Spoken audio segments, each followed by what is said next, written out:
আমার লাইফে প্রথম ডাবল 100 হতো যদি আমি ক্যারি করতে পারতাম।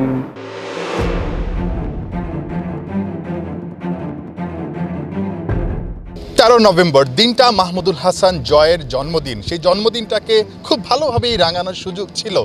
জার্সি নাম্বার 71 রান করেছেন 171, এই জায়গাটায় মিল আছে। তবে ক্যারিয়ারের প্রথম ডাবল সেঞ্চুরি করার যেই স্বর্ণালী সুযোগটা সেটা মিস করে ফেলেছেন, যার কারণে কিছুটা হলেও কিন্তু হতাশ এই ওপেনার। ঠিক 2 বছর এবং 17টা ইনিংস পর নিজেকে খুঁজে পেয়েছেন। এই সময়টায় ব্যাট প্যাচের মধ্য দিয়ে যাচ্ছিলেন। যখন কিনা আসলে রানে ফিরেছেন তখন মুশফিকুর রহিমের যেই রেকর্ডটা, অর্থাৎ 217 রানের একটা ইনিংসে, অর্থাৎ এক ইনিংসে ব্যক্তিগত সর্বোচ্চ রানের যেই রেকর্ডটা, সেই রেকর্ডটা কিন্তু ভেঙে দিতে পারতেন, কিন্তু শেষ পর্যন্ত সেটা পারেননি। আফসোস আছে। তবে দিন শেষে যখন ব্যাট প্যাচ থেকে ফিরেছেন সেই খুশিটাও আছে মাহমুদুল হাসান জয়ের। হ্যাঁ, অবশ্যই একটু হতাশ, কারণ আমার লাইফে প্রথম ডাবল 100 হতো যদি আমি ক্যারি করতে পারতাম। সো আমি বলবো যে একটু ডিসঅ্যাপয়েন্টেড যে ক্যারি করতে পারি নাই শেষ পর্যন্ত। অল ওভার বলবো আমি হ্যাপি, কারণ বেশ কয়েকদিন পর আমি টিমে আসছি এবং বেশ কয়েকদিন পর একটা ন্যাশনাল টিমের হয়ে বড় ইনিংস খেলতে পারছি। আমি বলবো যে আমি খুব হ্যাপি। বাট আগে তো বললাম যে যদি ডাবল 100 হতো আর একটু ভালো হতো, একটু ডিসঅ্যাপয়েন্টেড ওই দিক থেকে। হ্যাঁ সোহেল ভাই, কি অবস্থা? খুশি নাকি ব্যাটিং কোচ হিসেবে এত ভালো করছে?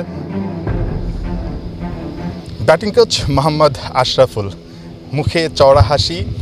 বাংলাদেশের হয়ে যখন প্রথম দায়িত্বটা পালন করছেন তখন তার ব্যাটিং ডিপার্টমেন্টটা দুর্দান্ত করছে।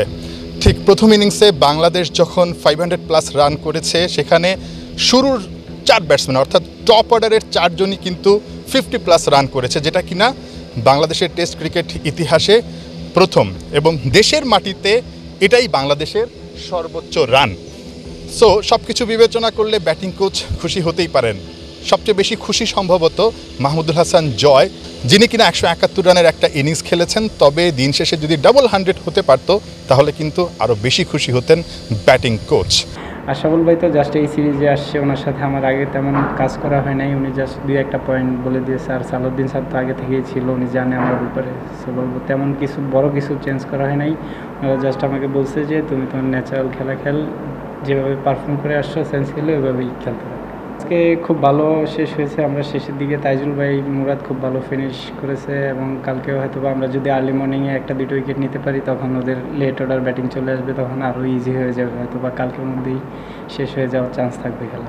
সিলেট টেস্ট শুরুর আগে ক্যাপ্টেন নাজমুল হোসেন শান্ত বলছিলেন বাংলাদেশের লাল বলের কীর্তিগুলো কেন যেন আড়ালে পড়ে যায়। সাদা বলের কীর্তিগুলোকে নিয়ে অনেকে হইচই করে বা মিডিয়ায় অনেক বেশি আলোচনা হয়, কিন্তু লাল বলে বা টেস্ট ক্রিকেটে সেটা হয় না।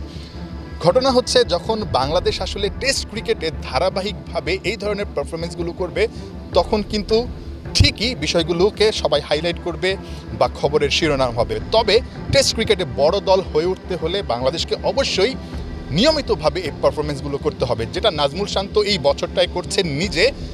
এই বছরটায় তার গড় প্রায় 84-85 মতো, এবং লাস্ট যে 5টা ইনিংস, সেই 5টা ইনিংসের 3টাতেই তিনি সেঞ্চুরি করেছেন। ব্যাটসম্যানরা যদি ঠিক একইভাবে ধারাবাহিকতা রাখতে পারে, পাশাপাশি বোলাররা ভালো করছে, আরও ভালো করতে পারে, তাহলে টেস্ট ক্রিকেটে বাংলাদেশ ধীরে ধীরে বড় দল হয়ে উঠবে খুব অল্প সময়ের মধ্যে, যেটা স্বপ্ন ক্যাপ্টেন নাজমুল হোসেন শান্তর। Nahian bin Jasim, 71, Sylhet international cricket stadium, Sylhet.